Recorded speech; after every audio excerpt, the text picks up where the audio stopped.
Hi hello friends, the art of cooking ಚಾನಲ್ಗೆ ಸ್ವಾಗತ. ಇಂದು ನಾವು ನವಿಲು ಕೋಸನ್ನು ಉಪಯೋಗಿಸ್ಕೊಂಡು ಒಂದು ಟೇಸ್ಟಿಯಾದ ಹುಳಿ ತವೆಯನ್ನು ಹೇಗೆ ಮಾಡೋದಂತ ನೋಡೋಣ. ಯಾವಾಗಲೂ ಬರೀ ಸಾರು ಸಾಂಬಾರನ್ನೇ ಮಾಡಿರ್ತೀವಿ. ಒಮ್ಮೆ ಈ ರೀತಿಯಾದ ಹುಳಿ ತವೆಯನ್ನು ಟ್ರೈ ಮಾಡಿ ನೋಡಿ. ಮೊದಲಿಗೆ ನವಿಲು ಕೋಸನ್ನು ಚೆನ್ನಾಗಿ ತೊಳೆದು ಹೋಳುಗಳನ್ನಾಗಿ ಹೆಚ್ಚಿಟ್ಕೊಳ್ಳಿ. ಅದಕ್ಕೆ 1.5 ಕಪ್ಪಷ್ಟು ತೊಗರಿಬೇಳೆಯನ್ನು ಹಾಕಿ ತೊಗರಿಬೇಳೆ ಚೆನ್ನಾಗಿ ತೊಳೆದು ಅದಕ್ಕೆ ಹೆಚ್ಚಿಟ್ಕೊಂಡಿರುವ ಹೋಳು, ಸ್ವಲ್ಪ ನೀರು, ಅರಿಶಿಣ ಹಾಕಿ 3 ವಿಷಲ್ ಆಗೋವರೆಗೂ ಅದನ್ನು ಬೇಯಿಸ್ಕೊಳ್ಳಿ. ನಂತರ ಹುಳಿ ತವೆಗೆ ಬೇಕಾದಂತಹ ಮಸಾಲೆಯನ್ನು ರೆಡಿ ಮಾಡ್ಕೊಳ್ಳೋಣ. ಇದಕ್ಕೆ 1 ಸ್ಪೂನ್ ಕಡಲೆಬೇಳೆ, 1 ಸ್ಪೂನ್ ಉದ್ದಿನಬೇಳೆ, 1.5 ಸ್ಪೂನ್ ಕೊತ್ತಂಬರಿ ಬೀಜ, ಸ್ವಲ್ಪ ಚಕ್ಕೆ, ಮೊಗ್ಗು, ಲವಂಗ ಹಾಗೂ ಗಸಗಸೆಯನ್ನು ಹಾಕ್ಕೊಂಡು ಆದಷ್ಟು ಚಿಕ್ಕ ಉರಿನಲ್ಲೇ ಹುರ್ಕೊಳ್ಳಿ. ಇವೆಲ್ಲವನ್ನು ಡ್ರೈ ರೋಸ್ಟ್ ಮಾಡ್ಕೊಳ್ಳಿ. ಗಸಗಸೆಯನ್ನು ಎಲ್ಲ ಪದಾರ್ಥಗಳು ಹುರಿದ ನಂತರ ಗಸಗಸೆಯನ್ನು ಹಾಕ್ಕೊಳ್ಳಿ.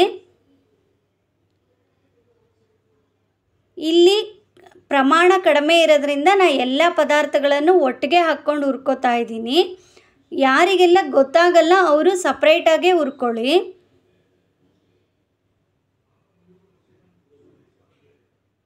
ಯಾವಾಗಲೂ ಸಾರು ಸಾಂಬಾರು ಈ ಥರದ್ದು ಮಾಡಿ ಬೇಜಾರಾದಾಗ ಒಮ್ಮೆ ಈ ರೀತಿಯಾದ ಹುಳಿ ತವೆಯನ್ನು ಟ್ರೈ ಮಾಡಿ. ಗಸಗಸೆ ಹಾಕಿ ಗಸಗಸೆ ಸ್ವಲ್ಪ ಚಿಟಪಟ ಅಂದ ನಂತರ ಅದಕ್ಕೆ ಸ್ವಲ್ಪ ತೆಂಗಿನ ತುರಿ ಹಾಗೂ ಅಚ್ಕಾರದ ಪುಡಿಯನ್ನು ಹಾಕಿ 1 ನಿಮಿಷಗಳ ಕಾಲ ಹುರಿದ್ರೆ ಸಾಕಾಗತ್ತೆ. ಅಚ್ಕಾರದ ಪುಡಿ ಹಾಕುವಾಗ ಸ್ವಲ್ಪ ಎಣ್ಣೆ ಸಹ ಹಾಕ್ಕೊಳ್ಳಿ. ನಂತರ ಹುರಿದ ಪದಾರ್ಥಗಳು ಆರಿದ ನಂತರ ಒಂದು ಮಿಕ್ಸಿ ಜಾರಿಗೆ ಹಾಕಿ ಸ್ವಲ್ಪ ನೀರನ್ನು ಹಾಕಿ ಚೆನ್ನಾಗಿ ನಯಸ್ಸಾಗೋ ಥರ ಅದನ್ನು ರುಬ್ಬಿಟ್ಕೊಳ್ಳಿ. ನಂತರ ಬೆಂದಿರುವ ಹೋಳು ಮತ್ತು ಬೇಳೆಯನ್ನು ಒಂದು ಪಾತ್ರೆಗೆ ಹಾಕಿ ರುಚಿಗೆ ತಕ್ಕಷ್ಟು ಉಪ್ಪು, ಬೆಲ್ಲ ಮತ್ತು ಹುಣಸೆ ರಸವನ್ನು ಹಾಕಿ ಮಿನಿಮಮ್ 5 ರಿಂದ 6 ನಿಮಿಷ ಅದು ಚೆನ್ನಾಗಿ ಕುದಿ ಬರೋವರೆಗೂ ಅದನ್ನು ಕುದಿಸ್ಕೊಳ್ಳಿ. ಹೀಗೆ ಕುದಿಸ್ಕೊಳ್ಳೋದ್ರಿಂದ ಹೋಳುಗಳಿಗೆ ಉಪ್ಪು ಹುಳಿ ಅಂಶ ಚೆನ್ನಾಗಿ ಹತ್ತತ್ತೆ.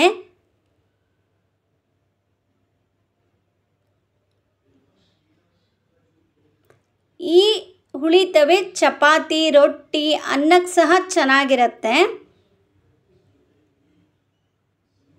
ಬೆಲ್ಲ ಹಾಕೋದ್ರಿಂದ ಟೇಸ್ಟ್ ಬ್ಯಾಲೆನ್ಸ್ ಆಗುತ್ತೆ. ಆದ್ದರಿಂದ ಈ ತವೆಗೆ ಸ್ವಲ್ಪ ಬೆಲ್ಲವನ್ನು ಹಾಕಿ.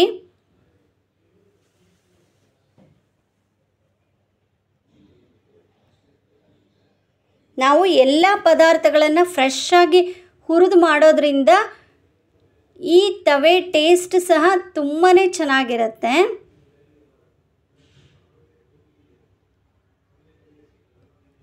ಈ ತವೆಯನ್ನು ಬಿಸಿ ಬಿಸಿ ಅನ್ನ 1 ಸ್ಪೂನ್ ತುಪ್ಪದ ಜೊತೆಗೆ ಹಾಕ್ಕೊಂಡು ಊಟ ಮಾಡಲಿಕ್ಕೆ ತುಂಬ ಚೆನ್ನಾಗಿರುತ್ತೆ. ಉಪ್ಪು, ಹುಳಿ, ಬೆಲ್ಲ ಹಾಕಿ ಕುದ್ದ ನಂತರ ನಾವು ಮೊದಲೇ ರುಬ್ಬಿಟ್ಕೊಂಡಿರುವ ಪದಾರ್ಥವನ್ನು ಹಾಕಿ ಮಿನಿಮಮ್ 5 ನಿಮಿಷಗಳ ಕಾಲ ಚೆನ್ನಾಗಿ ಕುದಿಸ್ಕೊಳ್ಳಿ.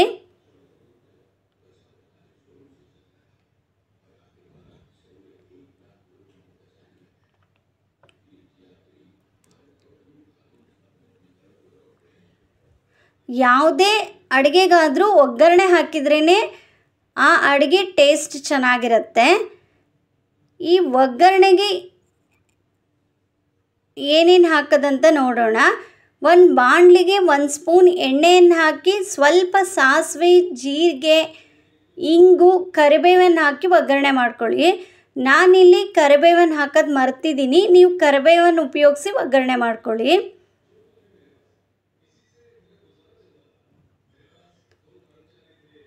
ಸಾಸಿವೆ ಚಟಪಟ ಅಂತ ಅಂದಮೇಲೆ ಜೀರಿಗೆಯನ್ನು ಹಾಕ್ರಿ. ಸಾಸಿವೆ ಚಟಪಟ ಅಂದಿಲ್ಲ ಅಂದರೆ ಅದ್ರ ಟೇಸ್ಟ್ ಚೆನ್ನಾಗಿರಲ್ಲ. ಮಾಡಿಟ್ಕೊಂಡಿರುವ ಒಗ್ಗರಣೆಯನ್ನು ಈ ತವೆಗೆ ಹಾಕಿದರೆ ರುಚಿಯಾದ ಹುಳಿ ತವೆ ರೆಡಿ. Thank you.